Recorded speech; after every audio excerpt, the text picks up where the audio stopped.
বিজয় দিবস উপলক্ষে ক্রীড়া প্রতিযোগিতা, পুরস্কার বিতরণ ও সামাজিক উন্নয়ন শীর্ষক আলোচনা সভা অনুষ্ঠিত হয়েছে। 19 ডিসেম্বর বিকেলে নারায়ণগঞ্জ সদর উপজেলা কুতুবপুরের উত্তর রসুলপুর এলাকায় এই অনুষ্ঠানের আয়োজন করা হয়।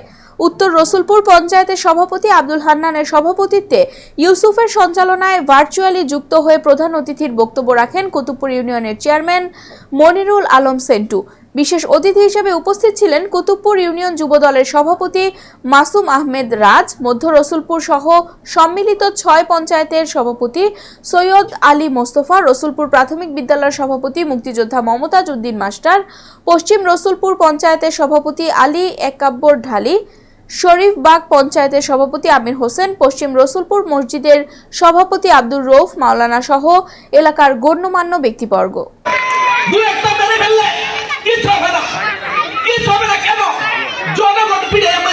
মনে করি একমাত্র এই সমাজ ব্যবস্থায় পারে এই মাদক ব্যবসায়ীদেরকে এবং মাদক সেবনকারীদেরকে প্রতিহত করতে।